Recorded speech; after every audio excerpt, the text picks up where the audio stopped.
Good afternoon. It is now 5:33 p.m. and this confirmation hearing is called to order. In accordance with the open government law, public notices of this hearing were sent to all main media outlets, all senators and stakeholders on June 28, 2018 and July 3rd. Before we begin, those who would like to testify, please sign in. I'd also like to recognize senators present today, Senator Castro, Senator San Agustin, Senator Lee, Senator Atta, and Vice Speaker Terlahi. On today's agenda this evening, we have the appointment of Mr. Eric M. Palacios to serve as the Director of the Guam Customs and Quarantine Agency. I would invite Mr. Jody T. Cruz, who would like to give oral testimony, Mr. Jesse Borja, Mr. Tapasnia, Ms. Vanessa Shiro, Mr. Cruz, Mr. San Nicolas, and Mr. Mineola. If you'd like to give testimony, please come forward. And then, Mr. Palacios, I will call you forward to give your written statement at the end.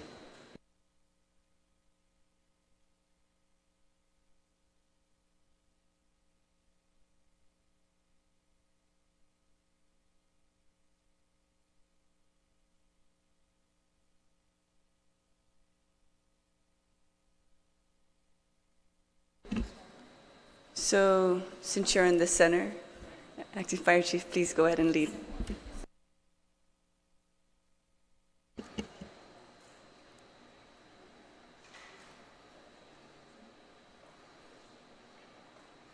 Hafide, good afternoon, Senator Nelson, members of the 34th Guam Legislature, and members of Guam Customs and Quarantine Agency. Thank you for allowing me to be here to provide testimony. I take great pride in recommending Mr. Eric M. Palacios for confirmation as Director of the Guam Customs and Quarantine Agency. And I make this recommendation not only on my behalf personally, but professionally as the Fire Chief of the Guam Fire Department.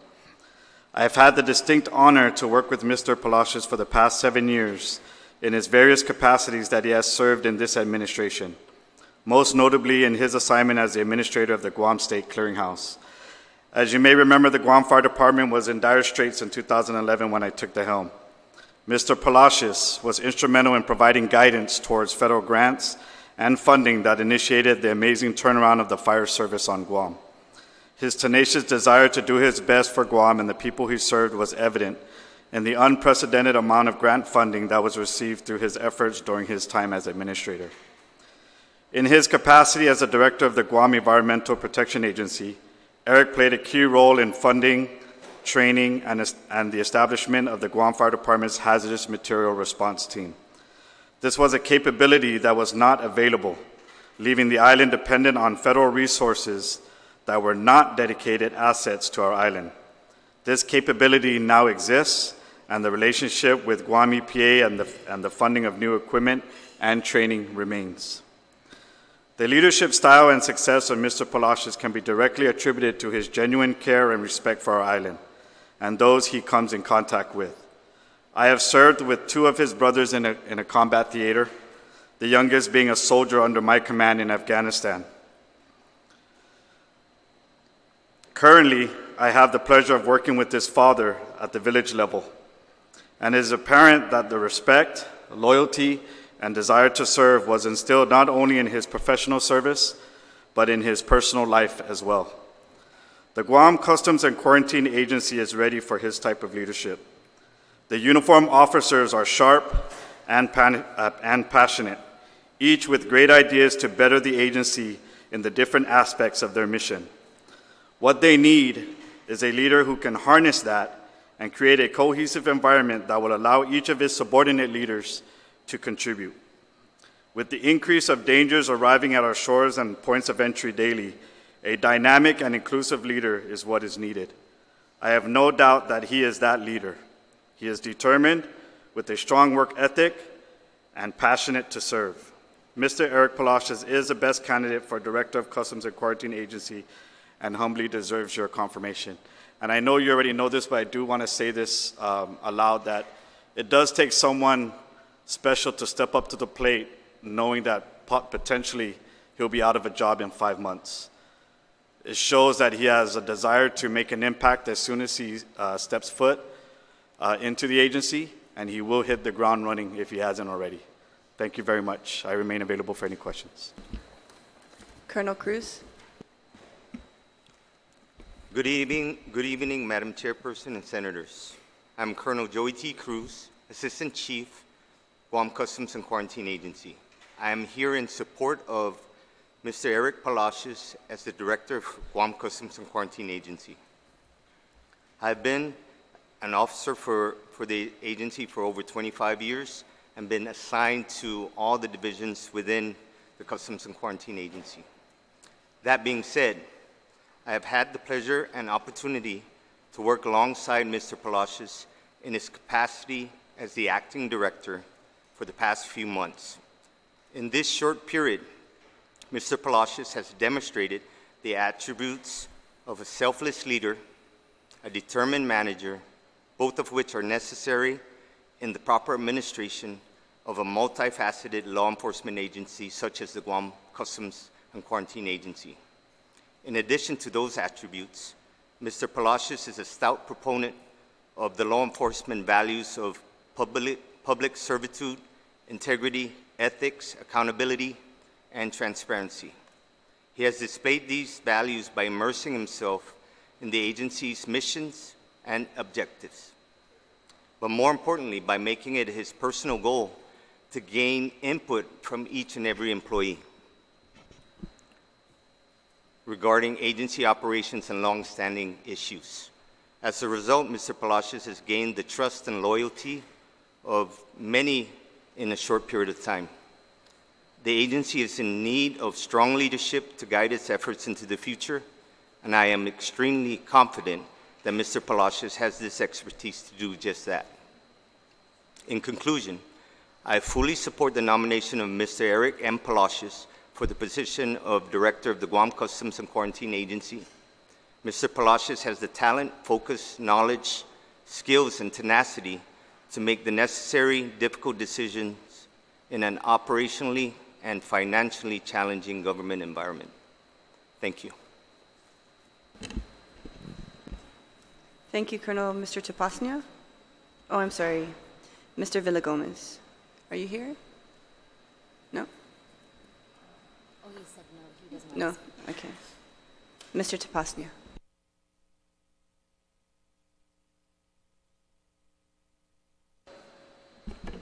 Red light, red light.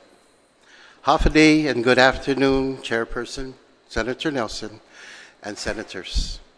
My name is Michael Tapasnia, and I'm here in support for the confirmation of Mr. Eric Palacios. Let me just start out with this. Leadership is a desirable characteristic for any organization, whether it be public or private sector. I have known Mr. Eric Palacios, I call him Brother E, for almost a decade, and in that span of time, he has demonstrated leadership characteristics in a variety of settings. I am aware of his accomplishments while serving as the administrator for the Guam Environmental Protection Agency. I've seen and been a part of his leadership as the Deputy Grand Knight for the Knights of Columbus in Council 13373, Mineola Council. Above all, I have witnessed firsthand his leadership in partnership with his wife. It is inherent in his respectful, God-fearing, goal-oriented, disciplined, loving children. Brother E leads at work, at his parish council, and in his home. Mr. Palacios will make a fine addition to the Guam Customs and Quarantine. He is a consummate professional who's committed to giving himself fully and beyond what is called for when on the job. His most recent display of leadership was with the 5-day time frame to organize a fundraiser on behalf of the Relay for Life to represent Guam Customs donation. His ability to coordinate and work well with others towards a short notice but successful event built on efforts of volunteers is a positive reflection of his qualities as a leader, follower, and doer.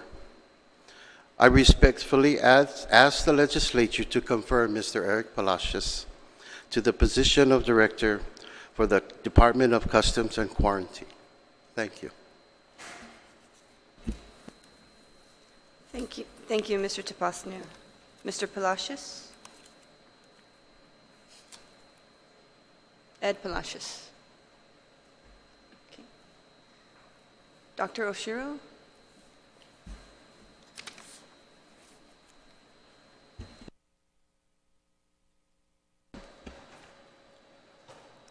Good evening, Senators and Senator Nelson.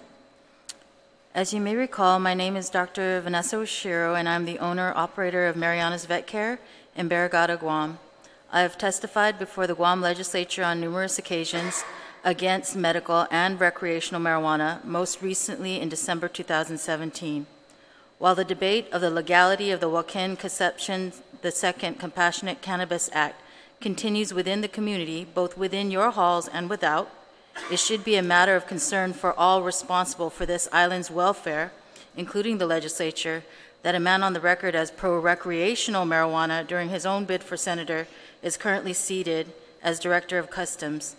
The position of Director of Customs requires zero tolerance for marijuana in order for federal grants to be available for border security efforts, not just against marijuana, but also even more addictive drugs as well, such as the cocaine now casually washing up on our shores and the existing blight to our island families, crystal methamphetamine. In my December 2017 testimony, I highlighted the remarkable efforts even at the local level by then Director of Customs James McDonald. Despite new restrictions at the port, it was evident from the Guam Daily Post article which I quoted that Guam Customs under Mr. McDonald's leadership was committed to engaging the community at every level, port-side and even island-wide, via the public interview in the pursuit of its own safety. Indeed, if we are, as a community, are not able to understand or do not want to understand the scope of the drug smuggling problem on Guam, we can expect the fruit of that spirit, many lost generations. Thus, it is my opinion, as a concerned island citizen who has personally experienced the devastating effects of illicit drug activity on family life firsthand, that Mr. Eric Palacios not be confirmed as Director of Customs permanently. Rather, I believe wholeheartedly that Guam Customs under Mr. McDonald was the most transparent and effective we have ever seen it, and therefore, in light of the current focus on corruption by both federal and local stakeholders, the government of the people was far better served under his watch. Thank you. Thank you, Dr. Shiro. Mr. Cruz? Gabriel Cruz? Have a day, Madam Chair, fellow senators. My name is Captain Gabriel V. Cruz. I'm the supervisor of the Drug Detector Dog Unit.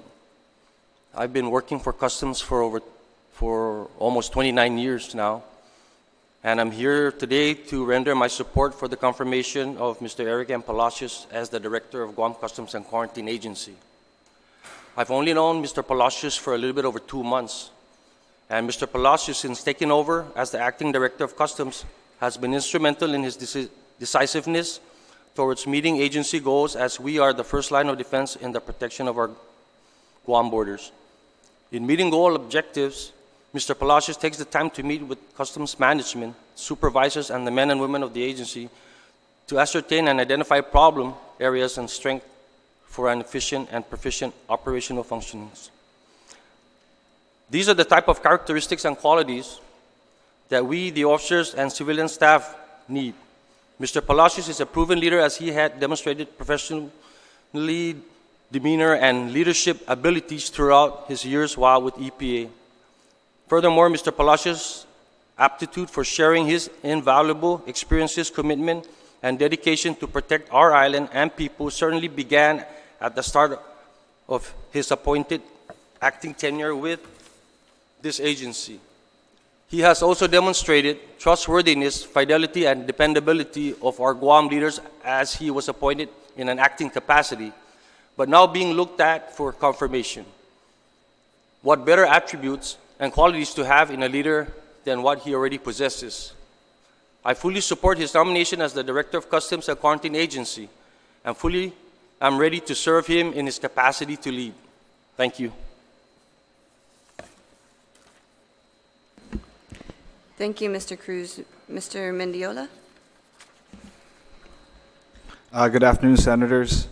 My name is John Rick Mineola. I'm with the Customs and Quarantine Agency with over 20 years of experience with the agency. I am reading this testimony on behalf of Colonel Philip S. and Tyron, who was unable to be with the body this afternoon. So I will read his testimony to the committee. Honorable Senator Telena C. Nelson, Chairperson of the Committee on Housing, Utilities, Public Safety, and Homeland Security. From Colonel Philip S. N. Tyron, Jr., Assistant Chief of Customs, Guam Customs and Quarantine Agency, written testimony regarding confirmation hearing for Eric M. Palacios as Director, Customs and Quarantine Agency, scheduled for 5:30 p.m. July 9, 2018, at the Legislaturan Guahan Public Hearing Room. Buenas and half a day, Madam Chairperson, Senator Telena C. Nelson, and Honorable Senators who serve as committee members for the Housing, Utilities, Public Safety, and Homeland Security Committee. I am Colonel Philip S. N. Tyron, Jr. I submit this written testimony in support of the confirmation of Mr. Eric Mantanotnia Palacios as the Director of the Customs and Quarantine Agency. In September of this year, I will have served 30 years as an employee of the Customs and Quarantine Agency. I am versed in the profession of border management and enforcement. I am immersed deeply in the functional and operational activities of my agency. I am educated and acquired my professional Master's of Business Administration degree in May 2015. I am fully aware of the leadership and management competencies required by any individual who seeks to occupy the position of Director of the Customs and Quarantine Agency. In the short 8 weeks that Mr. Eric Palacios served as the Acting Director of Customs, he has imparted to me his thoughts on the intricacies of management and leadership and the need for a management team to focus on the priorities of the agencies, such as revenue collection and enforcement. I am convinced of his desire to elevate the performance of the agency. I was most impressed by Mr. Eric Palacios' actions, emphasis added. He repeatedly interacted with other officers and civilian employees at their workstation during his numerous visits to the border. He listened and took note on the ideas and desires of our officers and civilian employees as they discussed ways to improve our accomplishment of border enforcement duties. Mr. Palacios convinced me of his capability to lead and manage the Customs and Quarantine Agency through his very keen sense of listening, emphasis added.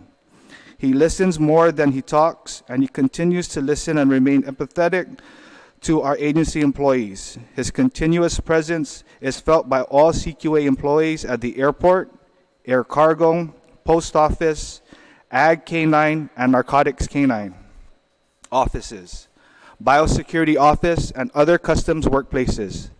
This signaled to me his sincere desire to understand our agency so that he could lead and manage it to higher levels of performance. In the 8 weeks that he has served as Acting Director of CQA, Mr. Eric M. Palacios performed the following: leverage and maximize the use of the newly designed CQA budget estimation tool to accurately determine personnel and resource needed for the agency's 2019 budget. Quickly research and absorb the knowledge necessary for re-engaging with the government of Guam appointed authorities partnered to seek the successful implementation of CQA hazardous duty pay.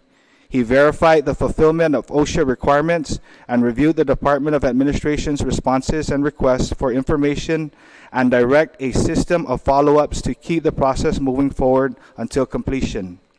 Initiated critical items inventory, firearms, vehicles, radios, and officer duty gear.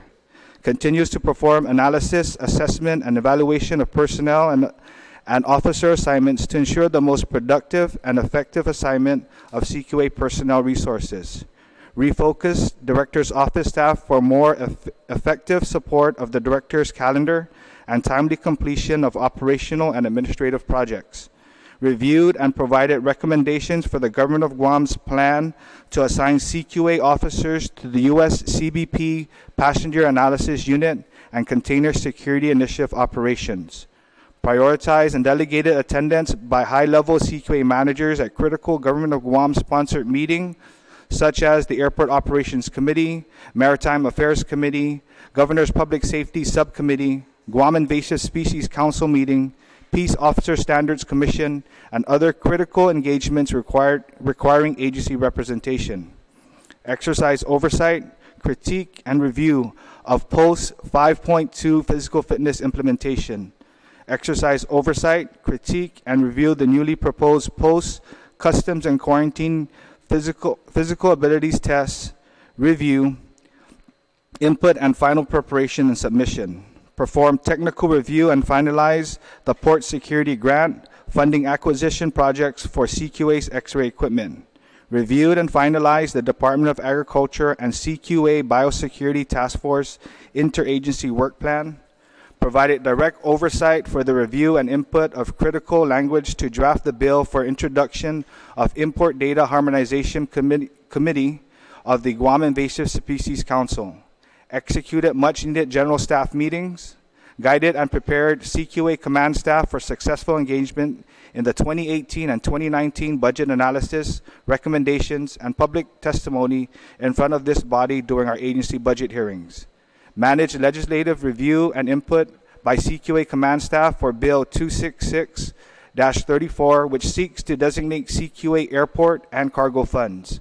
Perform analysis of CQA legislation, which seeks to mirror Commonwealth of the Northern Marianas customs legislation that authorizes the CNMI Peace Office Customs Post Office inspections. Led and guide CQA support for the Relay for Life event. Manage the overhaul and finalization process for CQA's personnel and accountability through upgrade of the daily status report. Perform troubleshooting, management, and decision driving CQA's accomplishment of Post 5.2 physical fitness input and recommendations for follow-on actions after testing, medical evaluation, counseling for failure to show, retesting, cycle, and schedule, counseling template development. Corrected CQA's Administrative Service Officer's designation as a division manager. Reviewed existing legislation and initiated discussions to elicit recommendations for acting Chief of Customs succession protocols for instances when the Chief of Customs is not present. Establishment of weekly command staff meetings to provide division managers briefings and situational awareness of CQA operations. Directed the review and mandatory response by CQA command staff in regard to Bill 293-34, introduced by the Honorable Speaker B.J. Cruz, which sought to raise the air passenger service charge to $20. Directed the mandatory coordination of media releases through a central focal point of the CQA, namely the Public Information Officer. Directed the reinitiation of the agency awards and recognition program by assigning board members, a committee chairman, and urging continuity of this process. Provided detailed, specific financial calculations to convince the Bureau of Budget and Management Research to increase CQA's 2019 budget from $14.9 million to $24.3 million. Recommended and introduced an increase of 103 customs officer positions and 11 new administrative positions. Incorporated into the CQA 2019 budget plan, funding to support the promotion of all qualified and eligible Customs Officer 1s and Customs Officer 3s, and urged the Administrative Services Officer to put together a plan to fill all CQA vacancies to achieve proper personnel levels. This accomplishments demonstrated Mr. Eric Palacios' commitment to leading and managing the Customs and Quarantine Agency. I have also witnessed Mr. Eric Palacios exhibit leadership behaviors and actions advocating for the professional development of civilians and officers, stimulating organizational cohesion and camaraderie, and encouraging continuous improvements to agency core functions. Mr. Palacios exercises attention to detail, foresight, and personal vigor. He is meticulous and patient with critical processes, but also decisive once sufficient information has been obtained. His behaviors contribute to expedient and accurate execution of border enforcement duties, which is vital to customs keeping pace with the bustling economy of Guam. Mr. Palacios operates comfortably in the highly regulated, dynamic, and fast-moving import and export border environment. Given his high level of performance to date, I humbly ask all senators to approve his confirmation for the good of Guam. Put respect to Philip S. N. Tyron, Jr., Acting Chief of Customs. Thank you. Is there anyone else that would like to give testimony? Okay. Can you just state your name for the record? It wasn't on the roster. Afade, Honorable Senators, my name is Jesse Borja. Excuse me. I want to start off with saying I support the confirmation of Mr. Eric Palacios for Director of Guam Customs and Quarantine Agency. And I want to start off just a little bit about myself, because I believe that a person who is speaking, their background basically shows what they stand for, and who, if they vouch for someone, you know, why do they vouch for them? I'm a Guam Customs and Quarantine Officer 1. I'm the valedictorian of my cycle, top gun of my cycle. I was a K-9 handler, narcotics K-9 handler, DEA Task Force Officer, United States Postal Inspection Service Task Force Officer. I'm the 2016 Officer of the Fourth Quarter and 2016 Officer of the Year. So with that being said, as an Officer 1, I'm the lowest ranking among the table here. I would like to say that Mr. Palacios, actually, the main thing that he brings to the agency is hope. Mr. Palacios, he's, according to my, speaking with fellow officers, as well as seeing him at the airport, at Maritime, he's very approachable. He's there to make a difference within the agency. And as we all know, having a good leader up there is very important. And he works well with the division managers, and also the chief of customs, Chief Paris. And I already see Mr. Palacios is always putting out emails thanking us for our service, which is very appreciated, especially in the times that we are in, where we're low in officers, and yet we're breaking record numbers of passengers and cargo coming into Guam. So all of this takes a toll on the different line officers, as well as the officers throughout the agency. And with Mr. Palacios coming out, thanking us, offering us training, any individuals who want training, please put in for training. That's characteristics of a good leader, a true leader. So I just want to say that I support Mr. Palacios for confirmation for the Director of Customs, and I want to thank all of you. Thank you very much. Thank you. Is there anyone else? No? Okay. Thank you, gentlemen, and Dr. Shiro. Chief, did you? Okay, Chief Paris.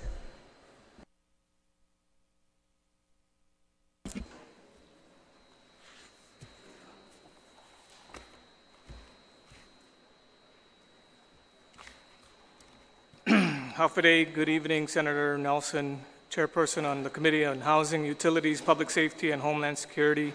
Hafide, Honorable Senators, my name is Vincent S. Perez. I am the Chief of Customs, and I'm here to provide testimony on the confirmation of Mr. Eric Palacios. I am writing this to provide you information to make an informed decision on the confirmation of Mr. Eric M. Palacios. The transition of leadership from Mr. Jim McDonald, our previous director, to Mr. Eric Palacios was not one without controversy. Mr. Palacios coming on board had caused some stir in the media. However, I am not going to rehash any of that and focus on his role as the acting director of customs. So I'm going to give you some of the bad and some of the good. So let me start off by saying that I feel that operationally, the function of the daily operations is best left for the Chief of Customs and the Assistant Chiefs to ensure consistency and effectiveness of its operations, and that the role of the director is to politically network on behalf of the agency to get us what we need to ensure our mission is accomplished effectively and efficiently. In order to form an effective team, you go through the stages of team building. and sometimes it creates conflict in the process, as no one likes change, especially one as sudden as this. There are stages of team building which include forming, storming, norming, and performing. So as with any team, an introduction of a new player will throw off the dynamics of how the team functions. The abrupt movement of Director McDonald out and Mr. Palacios in, of course, would create some conflict. I will start off with some initial growing pains, and I'm referring to the forming and storming stages of team building, experienced by this transition, and then talk about the resulting positives, norming and performing stages. Under the forming/storming stage, I'm going to talk about some instances where we had a little conflict and we ended up resolving it. When Mr. Palacios first came on board in May, he immediately had made some seemingly premature and arbitrary organizational changes without first getting advice from the Chief of Customs, myself, or his leadership team as a whole. Mr. Palacios and I, later on in a private meeting, have had discussion on my disagreement to this fact. When I asked how he made these decisions, he replied that he did some research and asked around. I personally felt blindsided by this announcement, as it was not discussed in length beforehand with the chief or assistant chiefs for potential impacts. Although well-intended, there is now a perceived conflict with the current organizational structure and command and control, as well as perceived possible conflict of interest. I stated to Mr. Palacios that I and the other managers should have been consulted prior to this, but he had taken ownership of this decision. And although I do not agree with the action, I've provided my counsel to him and as a sign of good faith, supported his decision. I told him that I want to ensure that neither of us, including those in the leadership team, undermines the vested authority we each hold. I advised him that in moving forward, there needs to be more open communication with not just myself, but with the leadership team as a whole. There is a need for open collaboration between the director, the chief, the assistant chiefs on assignments, transfers, and other operational matters which may impact the agency. The roles and responsibilities should not infringe on nor undermine the Director of Customs, the Chief of Customs, nor the Assistant Chiefs to maintain efficient operations.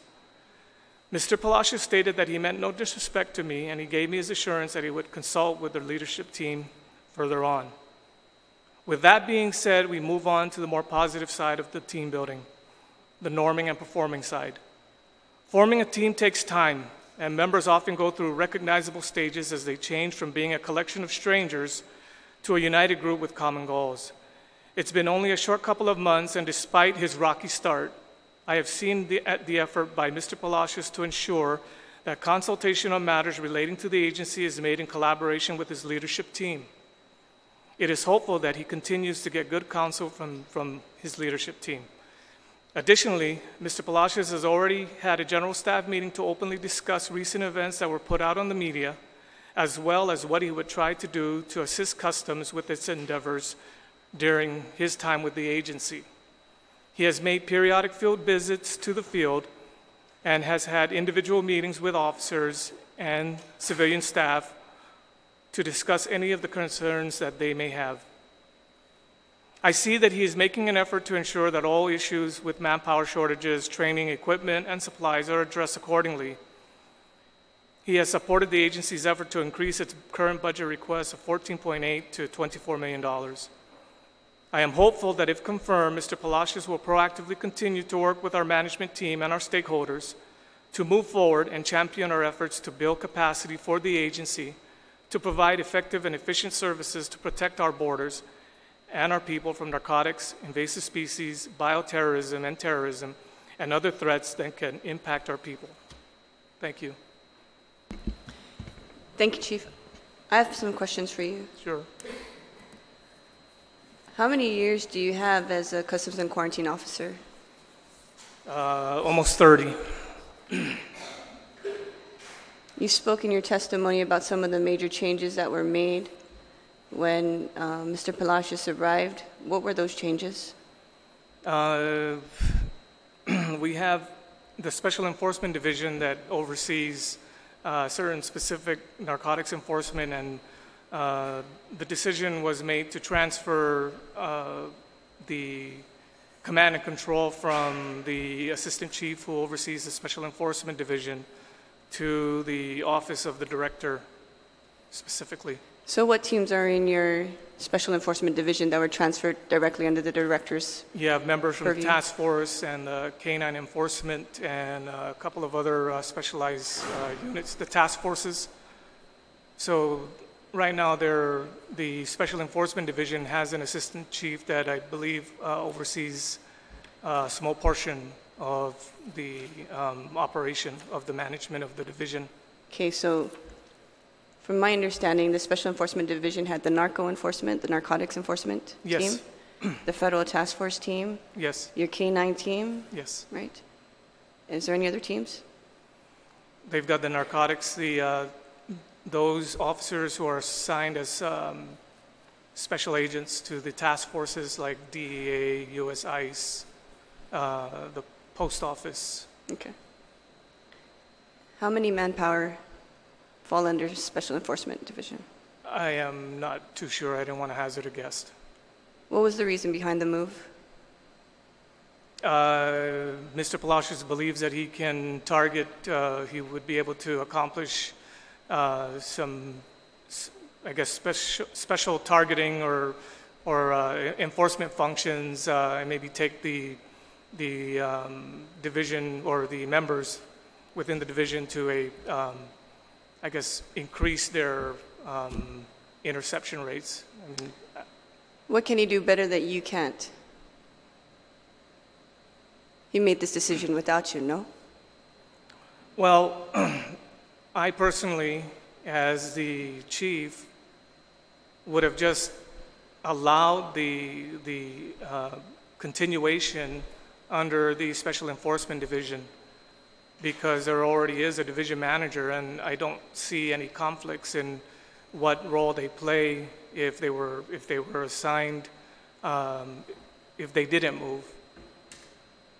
There's already a command and control and a layer of organizational structure that's already been in place. And when you change an organization, you kind of change some of the dynamics. And with that comes different things. Like, so who oversees the members of the Special Enforcement is, for me, is like, is it the director? Is it the chief? Is it the executive officer who oversees them specifically? I feel like if you wanted to do something to that effect, you could probably do well to maybe have I would say maybe just have a liaison between the director's office and the Special Enforcement Division. But I am not the director, so, of course I have to support. No. How is he able to move the Special Enforcement teams without your purview? Okay, so to touch on, there was a memorandum that was generated that transferred these particular sections under my signature. Under your signature? Yes. Did you sign this memorandum? It wasn't a memorandum. Well, yes, it was a memorandum, but it was signed by me. But there was like. But you just stated that you didn't know that this happened. No, well, let me go back. We had a command staff meeting, and so the discussion was that I'm going to make some organizational changes, and the assistant chief for Special Enforcement was informed, and so it was kind of like, I kind of felt like we didn't even discuss any of this. And shortly afterwards, there was a memorandum with my name on it, and I kind of felt obligated to sign it since he's already put it out to the rest of the command staff. And shortly after that, I had my meeting with the director, and I just told him, I said, we really need to just sit down and discuss these things before we make any type of operational changes that may impact the officers out in the field. To your knowledge, how many years of customs and quarantine experience does Mr. Palacios have? I'm not aware of any.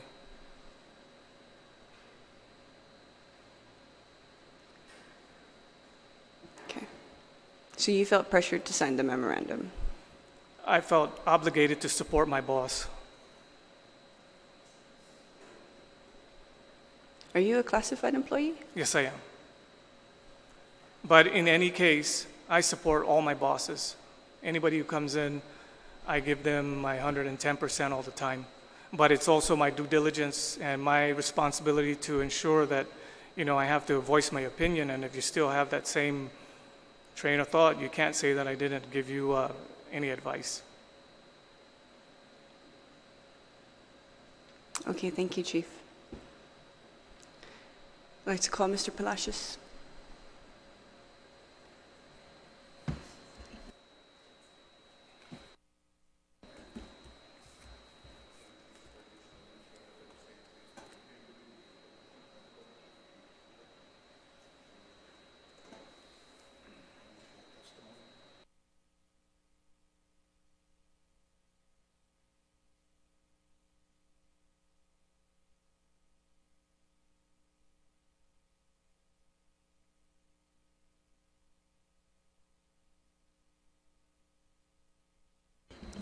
Okay, Mr. Palacios, please.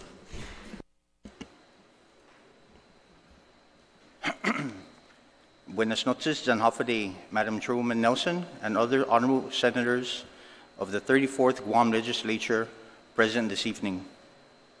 I wish to thank you for the opportunity to appear before you this evening to hear my appointment as Director for the Guam Customs and Quarantine Agency.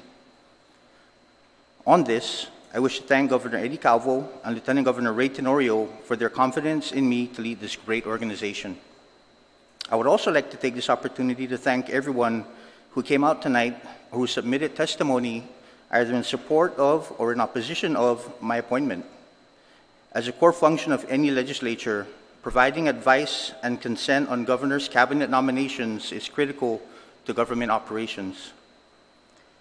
I would like to thank my family, friends, and other loved ones for being so supportive of my nomination and for lifting me up in their prayers whenever false allegations are made against me. But most especially, I want to take this opportunity to thank all of the fine women and men, both uniform and civilian, of Guam Customs and Quarantine Agency. The service that they provide our island is invaluable. Day in and out, these professionals perform a multitude of tasks that, in large part, go unseen or unheard of by most of our community. Each day, they perform crucial law enforcement and administrative support work. Each day, 24 hours a day, 7 days a week. They deliver great customer service to thousands of visitors that come to our island. Each day, they leave their families and loved ones not just to earn a living, but to make a difference in our island, to defend our borders, to protect our resources, and to safeguard families. Upon my arrival barely 2 months ago, I learned that morale was a bit low. I made it a point to meet with as many of the employees as quickly as possible so that I may hear their stories.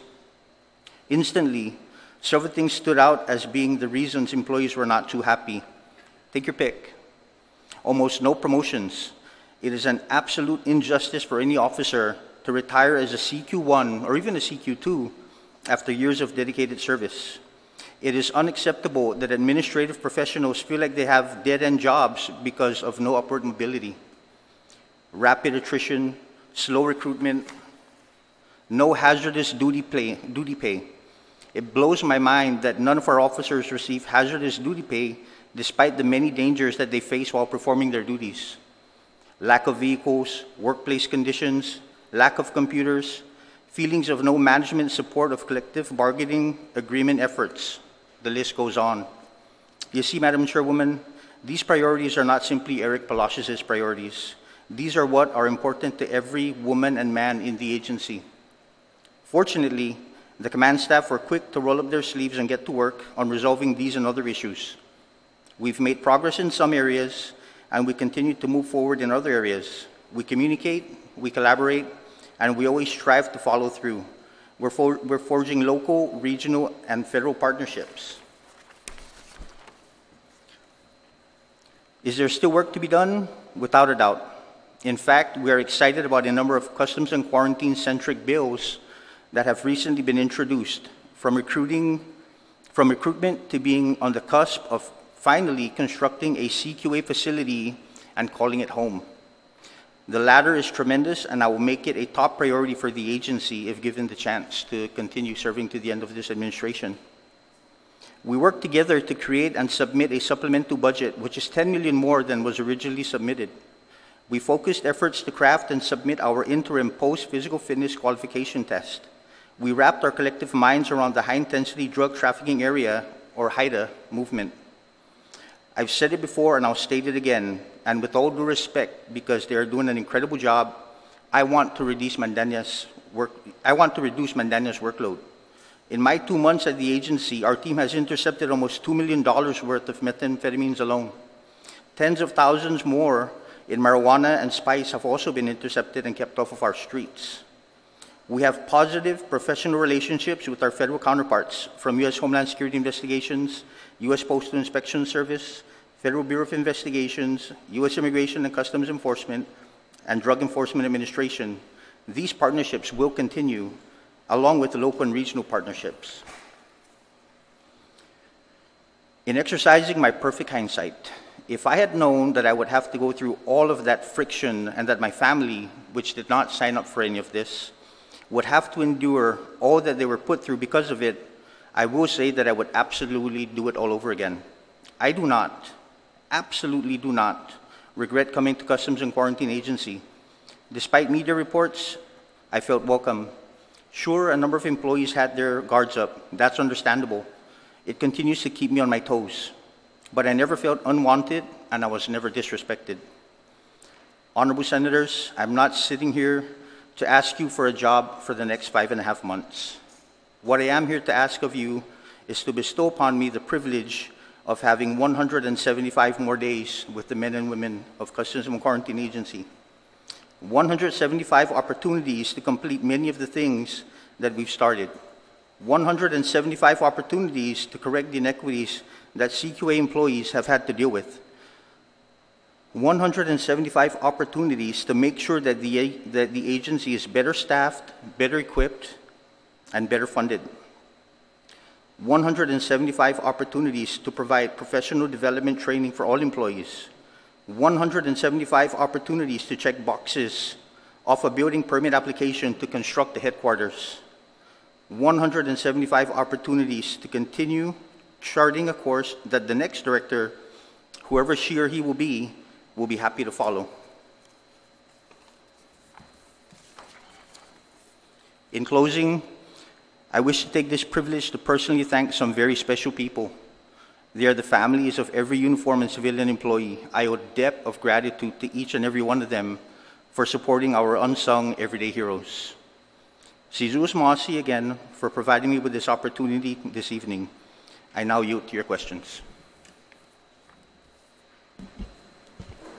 Thank you, Mr. Palacios. Chief Perez, there are some questions that myself and my colleagues have for you, so can you please also come back? We're going to take a couple minutes, quick recess.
Okay, we're back from our recess. Thank you, Chief. I just want to confirm some of the items that was said by Colonel Tyron and understand the timelines of it, as well as the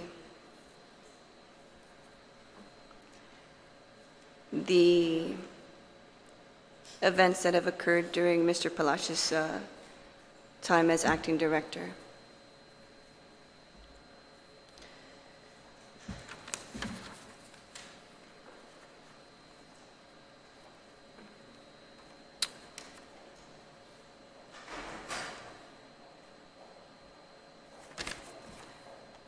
The most basic one that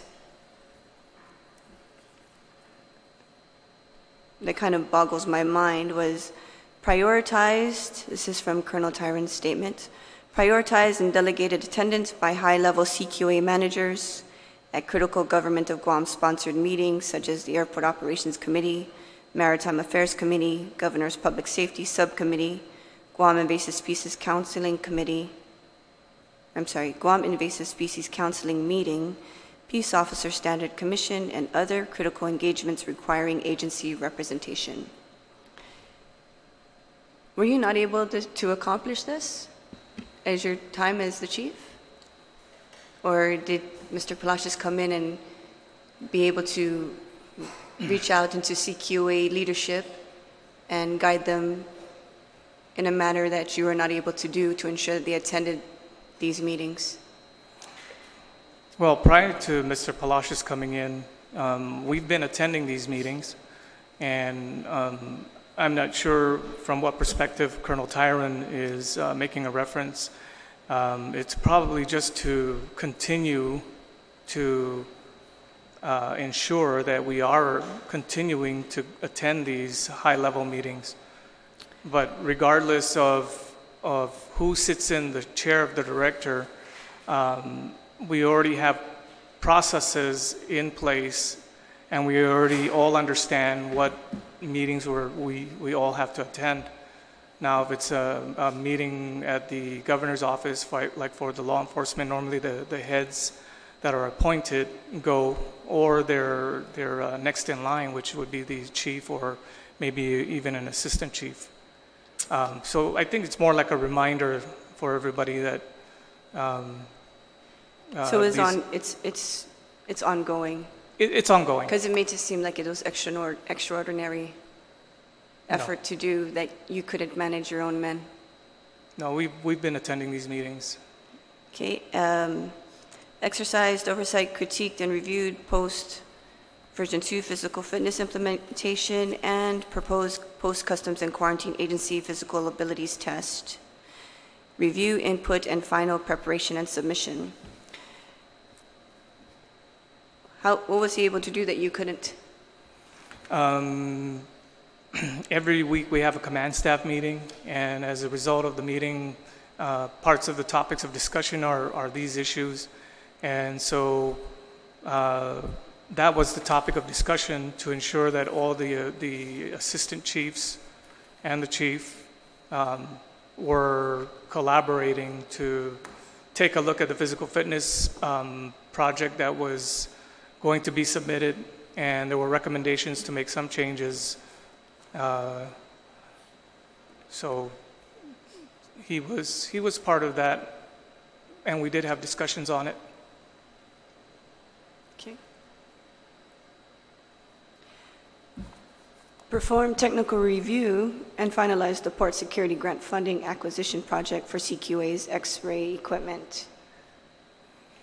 We currently have a grant in the works for servicing of the X-ray, and we're finding some technical challenges with the submission of that particular grant. And so he is afforded the latitude to take a look at the grant proposal and provide his input as necessary. When is the grant due? The grant is to obtain, we're currently operating on a warranty and we need to obtain warranty service to ensure that the X-ray vehicle, the van, is working properly. The X-rays are working as effective and efficiently as they can, and that if there are any parts that go out, the warranty service covers it. So we're up for renewal, so we need to obtain another grant. Were you working on this prior to his arrival? Yes. Reviewed and finalized the Department of Agriculture CQA Biosecurity Task Force Interagency Work Plan. Were you doing this prior to his arrival? Okay, so we have the Biosecurity Task Force, who are also part of the Guam Invasive Species Council, and Guam Customs, along with the Guam Department of Agriculture, are also members of this. And so with that, there's a work agreement that needs to be updated, and so that work obviously needs the review of the director, and if there's no director there to review it, it doesn't get sanctioned. So who does the legwork? The officers who are assigned to the Biosecurity Task Force. So this was done before his arrival? Or no? This is only guided when he arrived as the director, that the officers that are under you perform this interagency work plan? No, the work has been ongoing. Okay. Executed much needed general staff meetings. You're wearing 4 stars. Are you able to not execute general staff meetings or battle rhythm to work with your assistant chiefs? Yes. You're not able to do that. No, you need the director to do that. Yes. You need the director to execute. No. And yes, we have been doing it in the past, but we haven't done it for a period of time. And so one of the things, of course, is that the director has his prerogative to call meetings whenever he sees fit. So one of his first orders of business was to have a command staff meeting every Monday. Okay. And how often did you hold command staff meetings before then? Periodically only, when necessary, because we all work together. We're just right next door to each other. It's not like we can't just call somebody to an impromptu, informal meeting. Okay.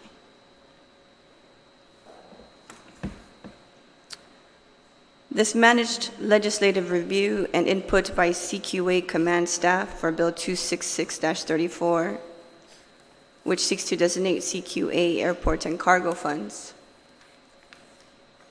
This was inputted before me, I believe, the CQA bill. Yes.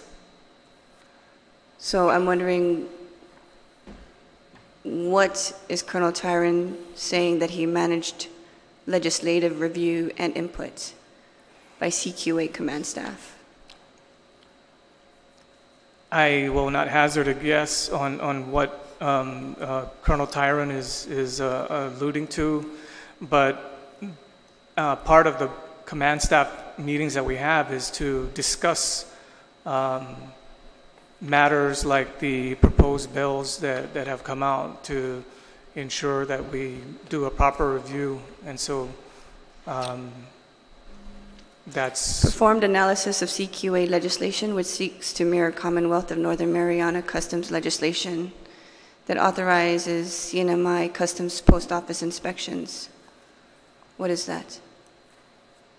Currently in the CNMI, they have legislation, or there is a law that allows them to be able to perform the customs function at the post office. And here in Guam, we are attempting to follow that same path. Have you not performed this analysis before me?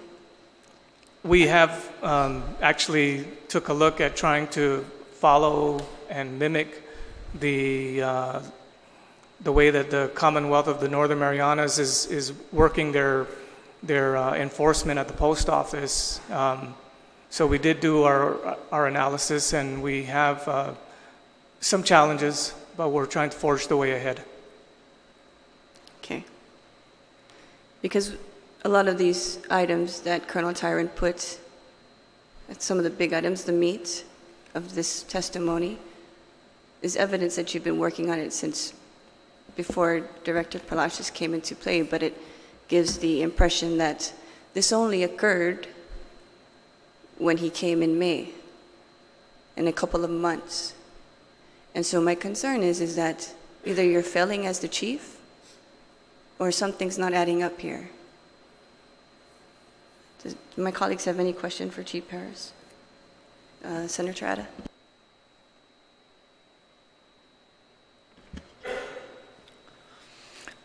My question here is directed to Mr. Palacios. In a PDN release dated May 1st, 2018, the governor's office was quoted as saying that the change in directors is intended to augment the customs agency with personnel and leadership that would allow the agency to not only protect the borders, but also increase revenue. And so I guess part of that, that the governor was quoted, is that the increase of revenue will occur through a more aggressive collection of the 4% use tax of items brought into Guam. And then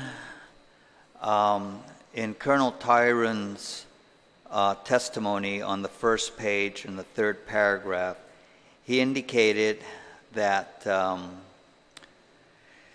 in the short 8 weeks that Mr. Palacios served as the acting director of customs, you imparted to him, to Colonel Tyron, your thoughts on the intricacies of management and leadership and the need for the management team to focus on the priorities of the agency, such as revenue collection and enforcement.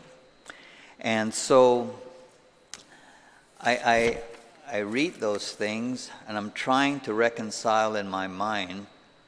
Well,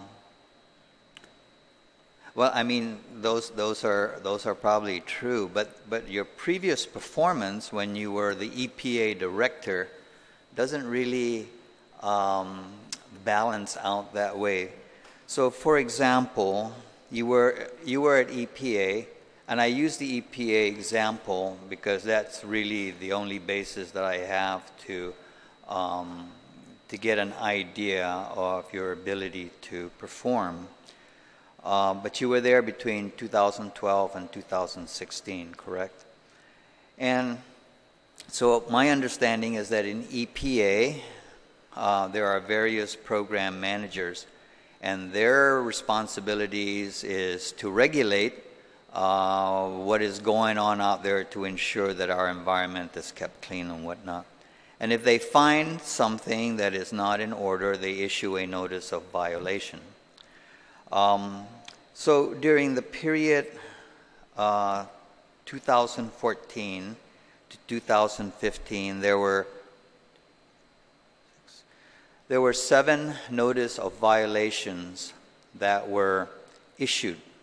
And of course, when the program managers issue it, it goes through you, and it's up to the administrator to either go through with a penalty that's associated with that notice of violation, or just turn the other way. For example, there was 3 notices of violation. And the penalties associated with those violations were $2,000, $5,000, another $2,000. And the agency, with the concurrence of the director, went through with it, and the violator paid those. But then there were other notices of violations that were issued. One that had a penalty of $46,000. One that had a penalty of $14,000, one that had a penalty of $4,000. In those 3 cases, the program was not apprised on the settlement agreement with the former, in your case, by you. So whatever happened to it, apparently you never got back to that program manager to make him be aware. Was it collected or not? Because as I understand it, when those penalties are paid, it goes back into that particular program to continue their programs. And so, you know, so here was this $46,000 penalty, a $14,000 and a $4,000, which apparently did not go through. There was one for $490,000. And the notice of violation for this particular company was never issued by the administrator. And therefore, the document was returned to the program on March 2016 after you had resigned from the agency. The notice of violation has since been resubmitted. So help me understand and help me to reconcile the priority of the agency to make sure that it collects revenues and the performance of what was demonstrated when you were at EPA when some of the big violations did not seem to go through. Thank you. So I'm just going to come right out and state that every violator had to pay something in some way, whether it was through a special enforcement project or a monetary fine. No one got off scot-clean. No one. Absolutely no one. That being said, the three, one for 4,000, one for 14, and another one for 4, without knowing what NOVs those were, they may have fallen into the SCP realm, which is a special enforcement project. There's one for 46,000. I think I know which NOV that is, but they actually did pay. They made a payment. This one for 490,000, I don't recall that one, but we do have on record a $7 million judgment that we pushed forth and that I believe is still pending in court. So make no mistake about it, with all due respect, I was hard on NOVs. In fact, we received national recognition for being very staunch supporters of our environment through the most aggressive enforcement program that Guam EPA had ever instituted in its 40-year history. And I'm quite proud of the work that the men and women did to achieve that. Everyone paid. All right, thank you very much. And I just find it, difficult to understand why the program managers seem to be unaware of the final disposition. During your tenure at EPA, was the agency visited by the Office of the Inspector, the U.S. Office of Inspector General, to make some inquiries regarding the programs? The Inspector General, well, basically, agencies that receive federal funding at one point or another go through that periodic review. My understanding of part of the Inspector General's visit when they did come out was to ensure that program income, which is income derived from fines, for example, or permitting fees, to make sure that program income was being properly spent, because these aren't directly monies that come from US EPA.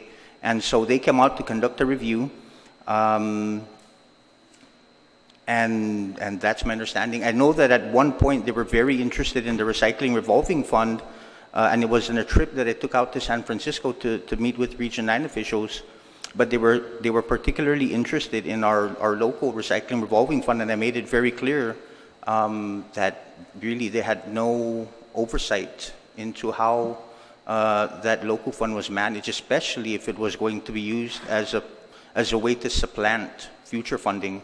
And so I stood my ground on really they kind of wanted it to augment some of the funding that the agency was receiving. I get just two more questions, Madam Chair. The legislature just last week passed Bill 216, and that was a bill to set aside 4 acres of property down at Cabras for a customs facility. It's sitting on the governor's desk right now. What would you advise him to do? Veto it? or sign it into law? I will get on one knee and ask and beg him to sign it if I have to. But I believe he'll sign it. I'm going to recommend that it be signed. Are you aware of what the port was offering customs? I am aware. The team briefed me on, well, and some of it kind of spilled over publicly before I got to the agency. But when I got to the agency, the team did brief me on goings-on regarding that particular issue. And so, I mean, it made sense to me then. It makes perfect sense to me now. I wish to thank all of you for supporting that. It's something that I fully support. And I'll definitely ask Governor Calvo to sign it into law. I'm not too proud to beg either. Okay, I'm happy to hear that, and I'll tell you that my support for your nomination will be greatly influenced by the outcome of that bill. Are you aware of any kind of legislative drafting to mandate that shippers provide an advance copy of manifests? And what are you doing to try and... Yes, sir. In fact, as recent as our command staff meeting this morning, we did briefly discuss it, and we all agreed that we would provide Colonel Tyron with our input.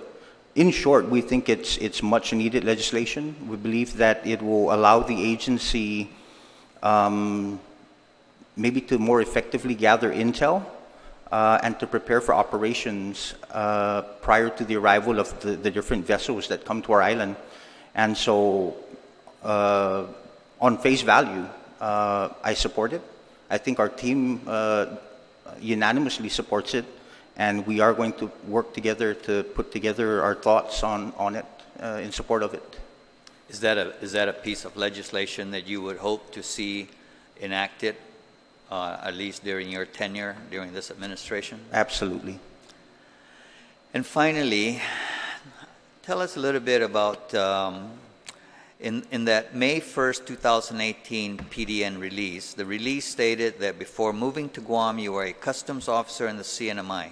Can you elaborate on that work experience? I was a plant protection and quarantine officer in the CNMI. So in the CNMI, it's not like Guam where it's combined as one agency.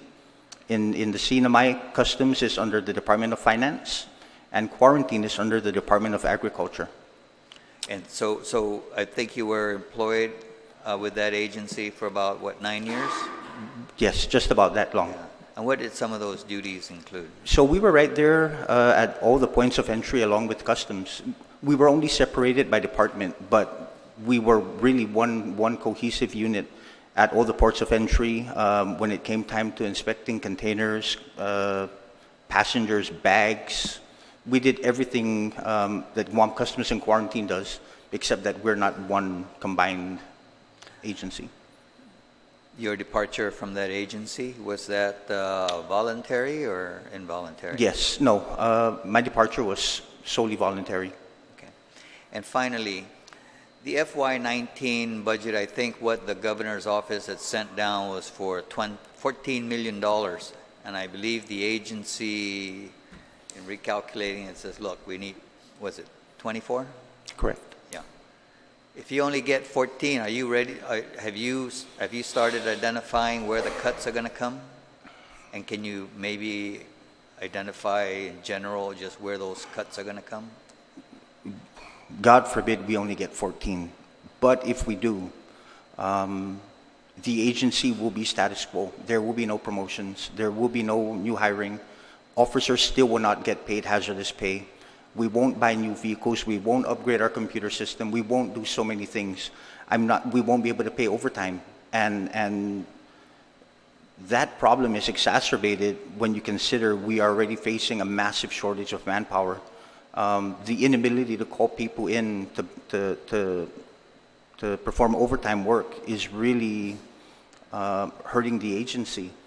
And so it's not necessarily that we'll have to make deep cuts. We won't be able to do a lot of the things that we know we need to do, that the agency has been needing to do for a number of years. Thank you very much. You're welcome. Thank you, Senator Atta. Anyone else? Questions? Vice Speaker Tulay. Thank you. Thank you all for your testimony today. First of all, back to the facility that's planned for the port. Who was it that was in negotiations with the port? Was that you? No, by the time I got to the agency, things were as they stood, which is it wasn't clear whether we were going to get 4 acres, 2 acres, or nothing at all. I had no hand in negotiating anything prior to my arrival. Were you aware that the port had declined the 4 acres that was being proposed, and that instead had agreed with the port that it would take a much smaller piece of property that was on the cliffside across from the way station, Oceanside? Right. So the team briefed me on where things stood when I got up to the agency. So you're saying that agreement was not made while you were there? To take a smaller portion? No, that was already on the table by the time I got up there. What do you imagine, or what is your vision for what is going to be built there?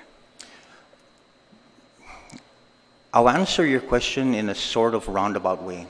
When I was with the Guam EPA, our administrative office and our operations building are only separated by about 40 yards, but that gap created a tremendous divide in morale, in how employees interacted with each other.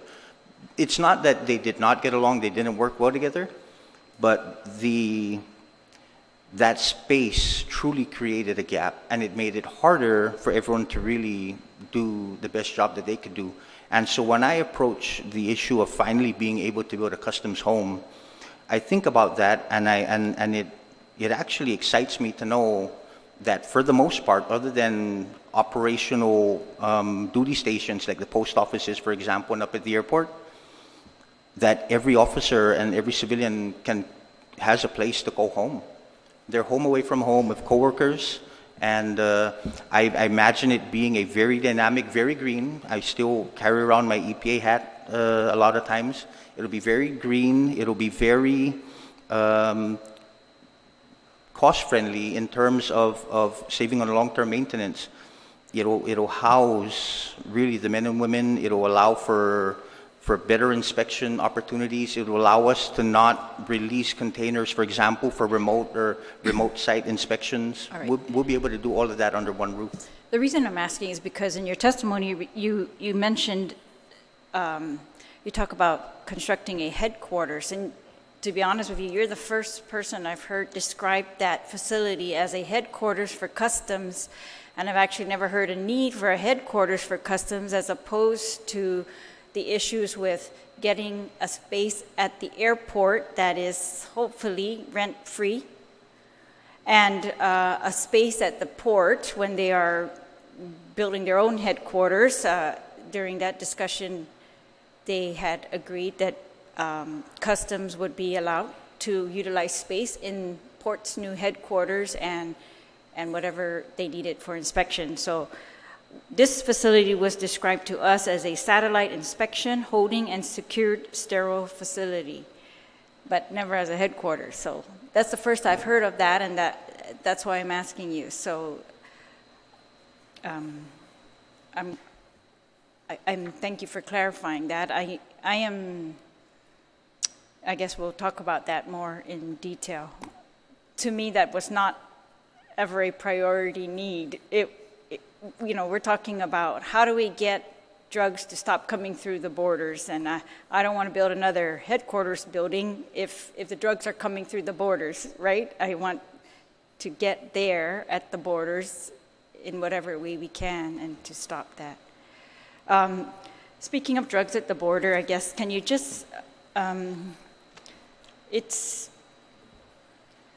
you please explain a little more why you did this reorganization and what's the effect you're going for, and especially when you just got to the agency and you, I think, without experience, and then you reorganized maybe the most crucial part of it, right? I'm not sure if I'm characterizing that correctly, but when we're facing, what I think the chief at a previous hearing described as, a problem with border enforcement, because ICE was, he did not have any information to support the idea that ICE was being manufactured on Guam, so it had to have been imported.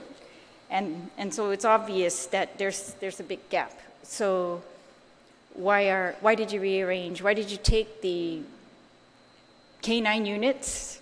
And at another previous hearing, officers had testified that pretty much a K-9 unit was one of the most effective tools that you have right now going on at the airport, and that there was none at the port. Please. Okay.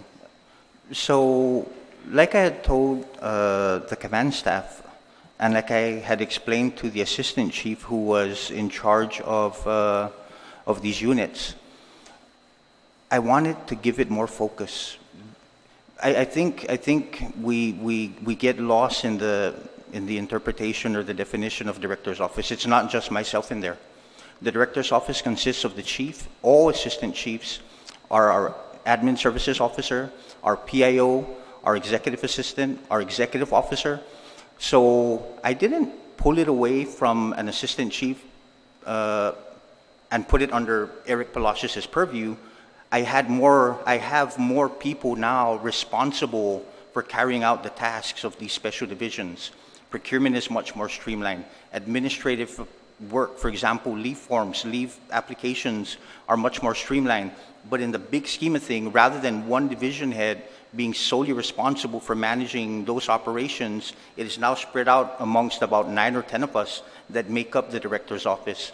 And that was really the rationale. It's not Eric Palacios and I control them 24/7. No, it's the director's office, which consists of the command staff that now is lending support to the units. That's really all it was.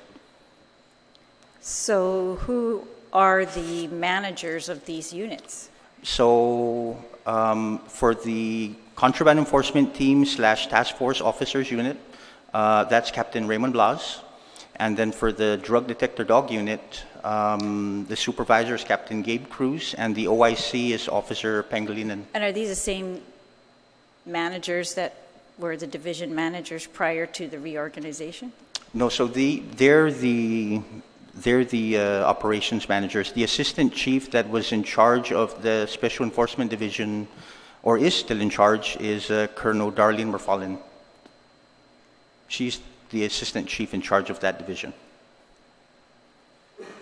So what is the effect of the reorg? Besides support, I think admin support is what you're describing, but so what's the effect in terms of stopping drugs at the border, for example? I think that the results continue to speak for themselves. In the 2 months in my testimony earlier, we've intercepted almost $2 million worth of ICE and thousands of dollars more. And why is that? What are you saying that you've done differently in the 2 months you've been there versus what they've been doing? You've changed in pulling them into your office. You've changed how they are able to intercept drugs? No, not that the methods change, but I think there's greater flexibility to execute operations in coordination with federal counterparts. All right. I understand from prior hearing that you have intel, you work with the team, with the federal agencies and other agencies, and that this is very effective at the post office, for example. Is that changing? Is this an increase in drug interception at the post office or at the airport or at the port? Or are you talking about the one that floated in on the water? Oh, no, I'm not at all referring to the one that has floated in. There is increased activity at the different ports of entry. And I'm not trying to be cryptic, I'm really not.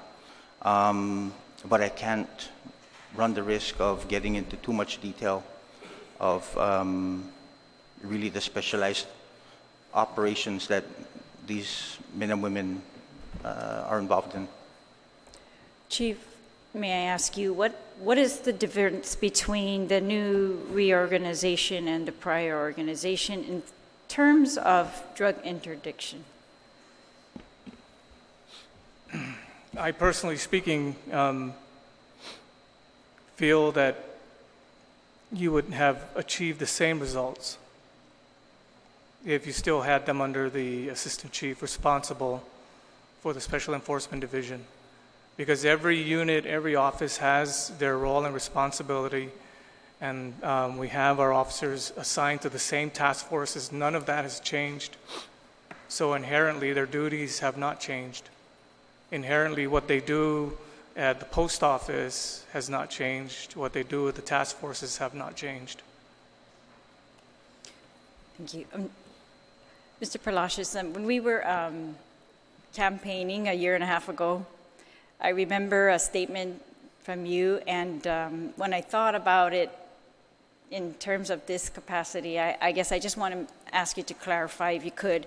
At that time, you had said that when you were the director of EPA, that you were the most business-friendly director that EPA had had. And now I know EPA is a regulatory agency, and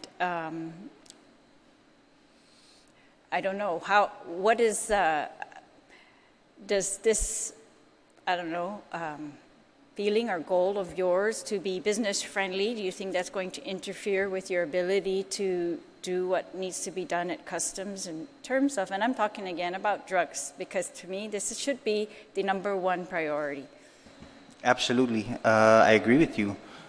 In fact, as recent as Friday, I had gotten a call to expedite the release of a container that had just come in on the APL vessel. And my initial reaction was, I'm not going to undo a hold that our X-ray team had placed on that container. So what we did was we coordinated with our maritime office. We coordinated with the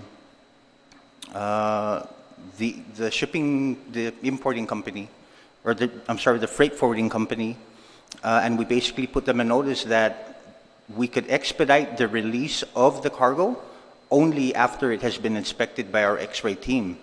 And that might result in the company having to pay for off-duty overtime service for the officers to do that work if they needed it by Sunday.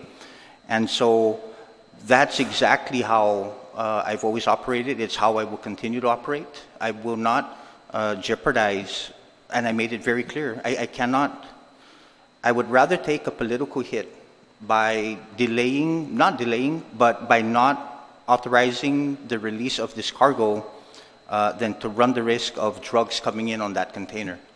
And that's the position that I stand by. That it's how I will operate day in and day out.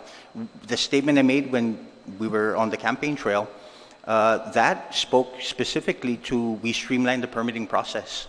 But again, when companies committed violations, we were very quick to issue NOVs at the same time. So business friendly in the sense that we streamlined the permitting process to stimulate economic activity.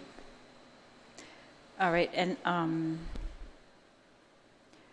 I wanted to ask, because at the last hearing we had talked also about hazardous pay for customs officers, and I had inquired what's the status of that? Why is there even a delay? May I ask what the status is? And was this something, Chief, that was being worked on? If it hasn't been paid, and as long as it was described to me, I would think that somebody's been working on this. Is that the case or not? Yes, there's been, I think, a communication breakdown between the Department of Administration and Customs. We've been trying to work to ensure that the hazardous duty is kind of paid out as a regular course of business.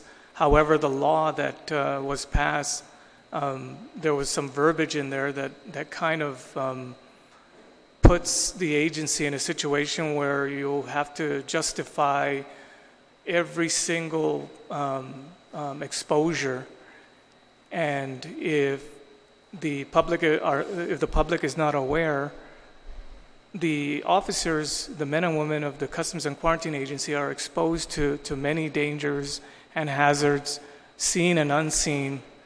We also assist our law enforcement brethren going out and assisting them in prison searches, vehicle takedowns, house raids, Bandanya. We go out during typhoons. We are also first responders.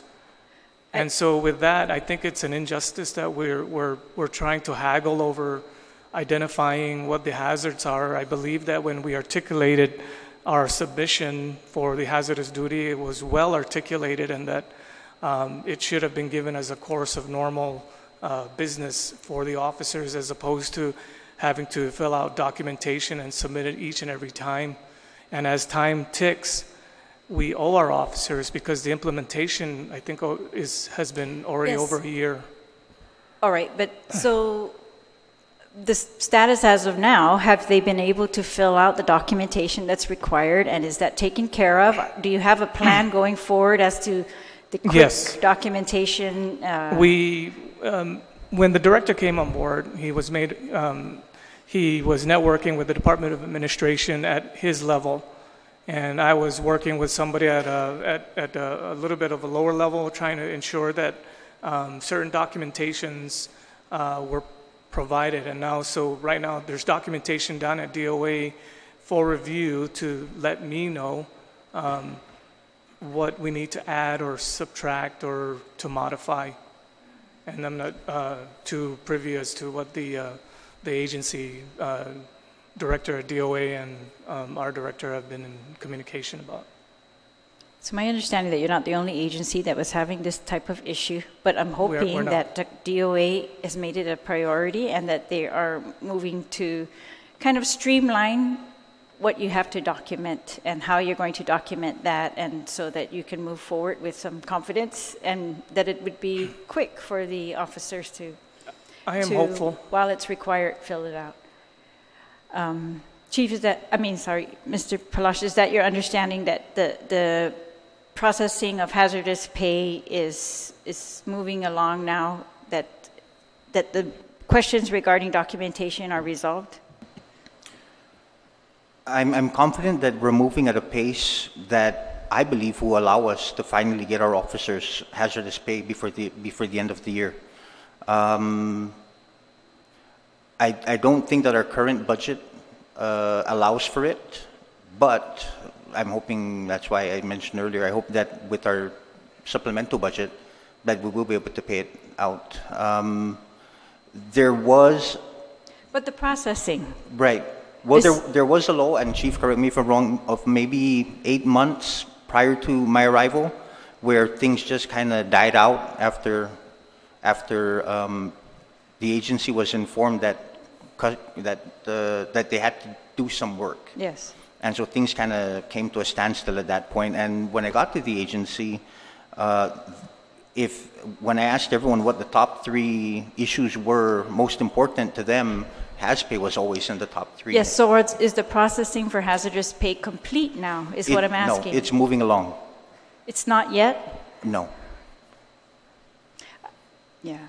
I really think, you need to stop and take care of that. It should be able to be resolved in a day. It's a matter of DOA has their rules as to how you have to write up your documentation. And for the time being, while the law is the way it is, it's just a matter of completing that documentation and putting it back to them. And regardless of whether there's money to pay it, I mean, that's a whole other issue. But at least get the men's and women's documentation in, so that's done. And we know the obligation that the government, everyone will know the obligation that the government has, as opposed to them being able to say it's back at your office, we're still waiting for customs.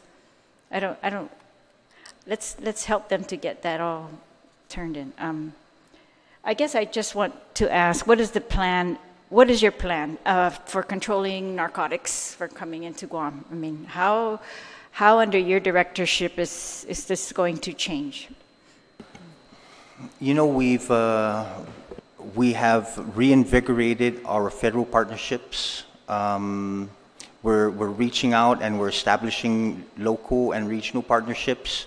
We're reaffirming commitments that my predecessor had been working on. And so it's not so much that anything I'm not the silver bullet. In a nutshell, I've never claimed to be the silver bullet in terms of combating the importation of drugs. What I am trying to do is provide the officers with the ability to more effectively do their jobs, whether it be through resources, vehicles, more flexibility in executing plans or operations, really to spread their wings and do what they do best without interference even from me. And so, that's just in a nutshell.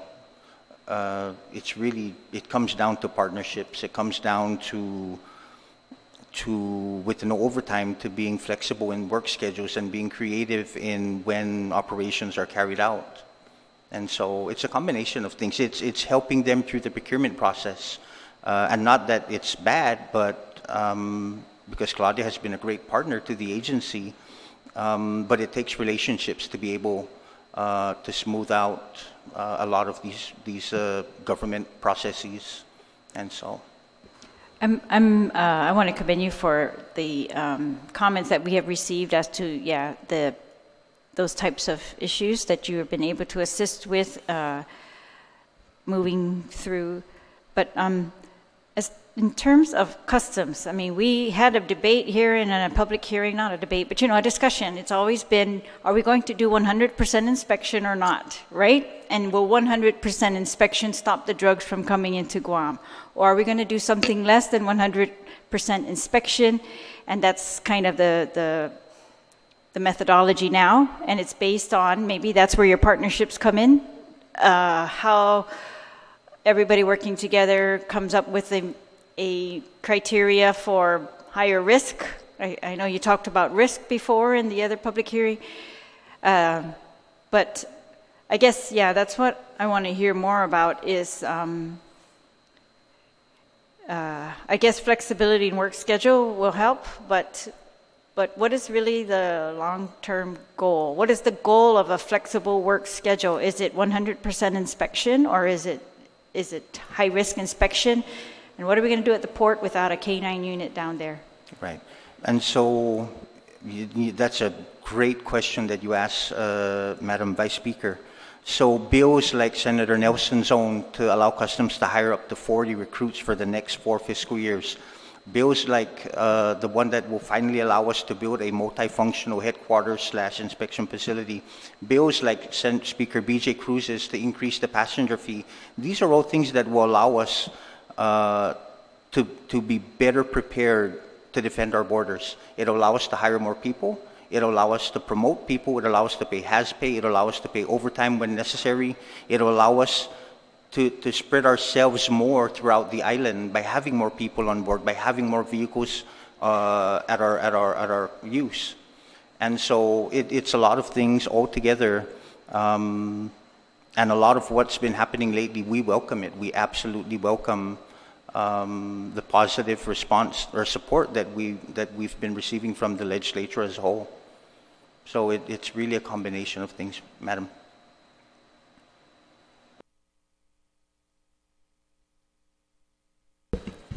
Thank you, Vice Speaker. Senator Lee. Tujusmasi, Madam Chair, and Tujusmasi, Mr. Palacios, for accepting the governor's nomination to this critical position. I also want to thank the people who've given testimony this evening and been part of our process. As you know, Customs and Quarantine, some of the main missions is really to help protect our resources and to keep our community safe. And many of the people who have testified here have spoken to some of your leadership, and that you're approachable, that you work well with others. And then one bit of testimony also was given that when you first came in, you met with customs officers and you talked to them about agency operations and some of the long-standing issues. And so I'd like you to share that with the committee, what's maybe some of the long-standing issues that you heard from our customs officers. and how you plan to address that. Right. Well, I mean, the top three, hiring, promotions, hazardous pay, those are really the big three that the agency has been lacking and needing for a long time. And so, you know, the ability to hire, to promote, and to pay hazardous pay really comes down to funding. And so, you know, the agency is in a unique position where it can raise its funding source through certain processes. And so what we are trying to do, which is why we came up with a supplemental budget, and then we submitted it as we were instructed to do during our budget hearing, is we took a proposal that was previously submitted or presented during a roundtable, which was around 34 million, and we pared it down. We sat down collectively and we started removing things that we thought we could push back a year, 2 years, 3 years, whatnot, and we really broke it down to the bare essentials. In fact, we stripped it down to bone. And then from there, we went back and did a second look, and we said, okay, this is critical now, this is critical now. And so it went from 34 million to about 17 million, and then back up to 24 million. And that's what we ultimately submitted as our supplemental budget request. And that will allow the agency moving forward, and I'm all for having, you know, a sunset in place if we are to increase the passenger fee. We actually are perfectly fine with having a sunset provision in there where a mandatory review will be conducted to see if we can reduce that amount based on we've achieved this level of proficiency and supplies and personnel, or if an increase is even mandated at that point. But we felt that the figure that we finally arrived at is something that will greatly assist the agency. It'll greatly benefit the employees, and it's really in the best interest of our community. Thank you. So I'd just like to ask that you'd also consider, as part of that kind of strategic plan as you move forward, to also include opportunities for training for the officers, as well as using technology to really increase the efficiency of the department and figuring out ways that you can use additional resources to help overall and just improving. With regard to your leadership style, I'd like to just give you a minute to talk about maybe the ways that you might handle suggestions or even conflicts with or disagreements with officers under your purview. How might you approach those? So, in my short time at the agency, I mean, I've been told to my face I don't agree with that, or I think this is a better way to do it, and I'm perfectly fine with that. It truly requires communication to be able to do a lot of what the agency has been doing. The ability for managers to sit down once a week and communicate, and really to tell me, even in that same command staff meeting, Director, I don't agree with you, and I'm okay with that. And it's okay if you have a better solution or a better idea on how to do something, let's hear it, and we'll discuss it as a group. And so that's how we handle disputes or disagreements, or whatever the case may be. We do discuss it. We do try to hash it out and arrive at a decision that at least most of the command staff agree to, and then we just stand behind it and support it. Thank you. Can you please, just for the committee's benefit, speak to your understanding of 5GCA Chapter 73 and maybe give us some suggestions on ways to improve or things that you might change?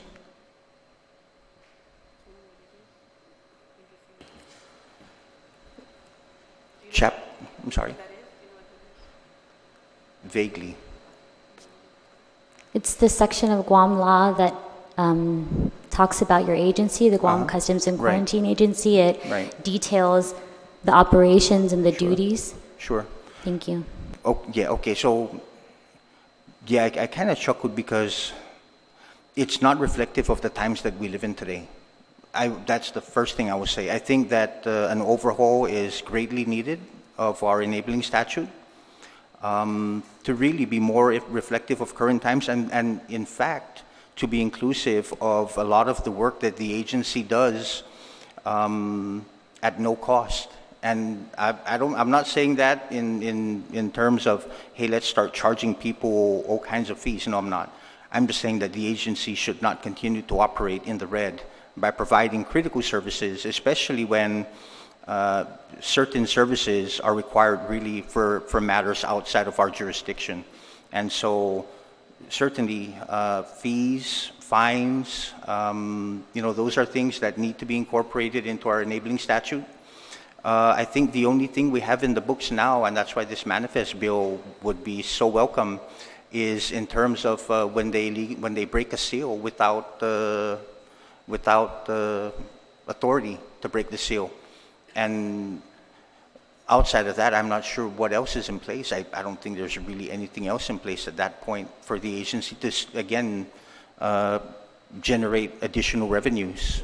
And so, in a nutshell, I think it just needs to be overhauled. I think it needs to be reflective of the times that we live in today. Thank you very much, Mr. Palacios. You're welcome. Some of the other adjectives that were used to describe you were just your respect, your loyalty, your integrity, and your transparency. And so I know everybody in this room understands that sexual harassment has no place in the government of Guam, has no place in any workplace on Guam.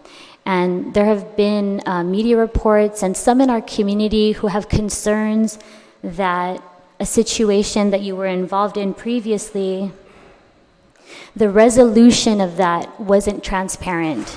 And I think that that makes it difficult for you. It makes it difficult for the person who came forward with this allegation. So I want to ask you, if you move to be confirmed, if you're confirmed to this position, how might you give your officers and you yourself an opportunity for training in this area, training in human resources, to avoid situations like that and to encourage transparency on every level? Thank you. I'm still under oath, right? There was no sexual harassment. Now, what do I plan to do to address it? I think in addition to training specific to sexual harassment and workplace violence, I think it's critical that the agency provides professional development training across the spectrum of the agency, whether it be for uniformed personnel and civilian professionals. And so it's important, it's critical. And anything that we can do, I don't think we have funding specifically in the current budget to maybe provide counseling or training support on that particular topic, but absolutely I think it's critical that there does exist a policy, and I'm sure there's a GO that speaks to it. Mm-hmm. And so, absolutely. And I think there are resources that are available to you through the Department of Administration and other agencies. So absolutely, I would ask that, moving forward, that the entire agency takes that into consideration. And there was also a mention in one of the testimonies that was presented with regard to your role at the Guam State Clearinghouse. And so I wanted to just ask about your experience with timely federal reporting and how you were able to avail of all those grants and how you might be able to use that expertise to get additional funds and resources into this agency. Thank you. So, and it's going to sound like I'm speaking down on how it was previously run, but I'm really not. When the Calverton administration came into office, I approached the Guam State Clearinghouse with the mindset of not just being this sort of repository for federal grant documents and federal land acquisition documents. I wanted it to be very dynamic. I wanted it to be very hands-on in terms of providing grant writing services for the various agencies. And granted, many agencies have excellent grant writers. but not every agency has it, and so that was a void that I wanted the Guam State Clearinghouse to fill. We sought and we hired professionals who were proficient in writing grants. They had experience. In fact, we hired the ARA grant administrator out of the CNMI. We brought him to Guam to be in the office. We hired people who are now attorneys, but were just excellent writers, and so it was a tool that we made available to government agencies that didn't have that strength or that resource internally, and yeah, we quickly learned because the ARA funding at that time was in jeopardy, and so the governor had created an ARA response team that looked at every entity that received ARA funding, and timelines, timely reporting, those were all critical, absolutely. Especially in terms of when it came time to request for extensions, how well you reported prior to you asking for an extension made pretty much all the difference in the world. In terms of customs and quarantine, we do have a few federal grants that we receive every year. I've told the team that I would love to be able to provide them with the grants management training. I'm not saying they'll be certified grant managers, but any little bit of information that I can impart on them based on my experience, I want to do that. I did the same thing when I was with the Guam EPA because 95% of our funding was a federal grant. And so I understand the intricacies, I understand the importance of timely reporting and proper filing, and that's something that we intend to do at the agency. Thank you very much. You're welcome. Thank you, Madam Chair. Thank you. Just a couple more questions. Thank you, Mr. Palacios. When you moved the three teams under the director's office, was there any money realized, any savings realized? In terms of actual monetary savings, there was no difference in what we paid out in terms of salary and benefit. Okay. Where savings were realized was in streamlining of the routing of certain documents. So how much in dollars did you save in streamlining documents? You said savings were realized. What savings concretely? I imagine every pay period. I mean, it's nothing significant, but added up, it adds up. Well, nothing like earth-shattering.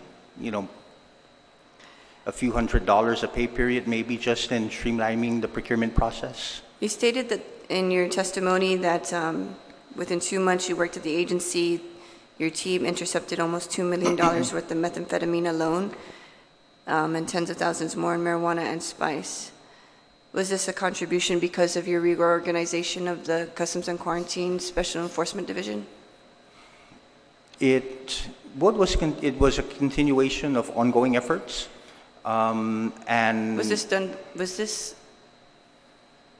this interception, was it before or after you moved the Special Enforcement Division teams into the director's office? Most of them were after. Okay. Yeah, if not all of them were after. Chief, have you ever had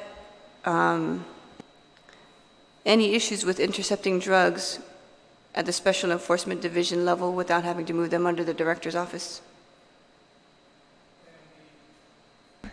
Sorry. Prior to the move, no, I have no issues. To me, I believe that if you're going to do a reorganization, we need to at least study the impacts. And I feel like we have yet to do that of the move. And then also, if we're going to do a reorganization, then we need to do it in accordance with policies that have been established. Okay.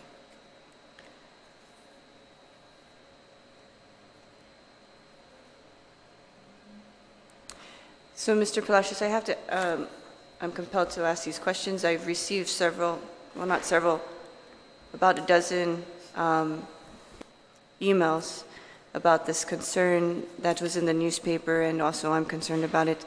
When you were bringing butterfly knives into Guam, were you aware that you were not supposed to bring them in? I wasn't aware that they were prohibited. They're sold all over the island, and I just as well assumed that they were not prohibited. And after the confiscation of these knives, these items, did you ever try to, in any way or in fashion, try to acquire these illegal objects back? So when the knives were taken away from me at the airport, I was given the interception report along with the number and the name to call to follow up on the status of it, to see what the options were. And so I did. I called because I had arrived at about 5:30 that morning. I called later on that morning at about 9 o'clock, no answer. I tried calling again to that number, no answer. And then I actually called Chief Perez, and I explained the situation, what was going on. I'm not sure at that point whether he had been briefed on the interception, but I told him what I just said now. I didn't know it wasn't enterable, and then I was given a copy of a federal regulation that, I don't know, from 1954 or something like that, that said that it wasn't enterable. And so I said, okay, I mean, what are the options? He said, then Chief Perez gave me another name and another number, which I then called, and I spoke to the officer at the time, and he told me that he would get back to me with what the options were. So he called me back and he said, Mr. Palacios, your option is you can return it to origin or it's going to be destroyed. I said, I'm not going to invest the money to send it back to my brother-in-law in the Philippines. I said, then it's going to be destroyed. At that point, I said, I still didn't agree with some of the elements of the definition, which included spring-loaded and locking and whatever, but at any rate, I mean, that's what they premised the interception on, and so I went with that. What I do want to point out, and I think this has been inaccurately reported in various media, is I never once called Director McDonald. The first time that he and I spoke about it was probably 2 weeks later, after a cabinet meeting that we had at Guadalupe. I went as high as the chief, and Chief's right here. The first thing that I said to him was, just point me in the right direction. Just point me in the right direction, because I've called this number twice and I'm not getting any response. And that is the absolute truth. Okay. Another issue also surfaced that you support legalization of marijuana for recreational purposes. What is your opinion on that? You know that it is still a Schedule I substance. Oh, absolutely. In federal courts. So what is how is you being the Director of Customs and Quarantine going to? I will defend and uphold the law, and until such time that it is declassified as an illegal substance, and for as long as I'm at the agency, it will continue to be intercepted. Just for clarification, when I made that statement, I believe the first time I had made it was during a debate, again in the 2016 campaign. I premised it on, if we're getting nowhere with the medicinal marijuana program and we've got people continuing to suffer and to die without, that therapeutic relief, maybe we should consider recreational marijuana and really have it become a revenue generator for the government. It wasn't a blanket, I support, everyone smoking weed. Absolutely not. It was premised on, our people continue to suffer because the government hasn't implemented, because of whatever obstacles and challenges, has not fully implemented the medicinal marijuana program. So it was wholly premised on that. Okay, thank you very much. I want to thank Chief, your hard work at managing customs and quarantine. I hope that in the future that you'll be able to effectuate cohesiveness with your leaders among the ranks. I'm getting the impression that there's something underlying as far as cohesiveness is concerned with Colonel Tyron's testimony and yours as well. So, but I know that we've been working really closely together in a lot of these items that Colonel Tyron mentioned, and I want to commend you and former Director McDonald for the hard work that you've been doing and the transparency you have been giving us. But I do want to encourage you that you are the chief, and you have certain authorities that other officers don't, and you are to lead the agency forward. So please do that. Mr. Palacios, thank you for your time. I also want to thank Customs and Quarantine Agency, all the workers that have come out tonight, and all those officers that really do their best to protect our borders. And I'd like to adjourn this confirmation hearing. We'll still be receiving testimony, and the time is now 7:33 p.m. Thank you.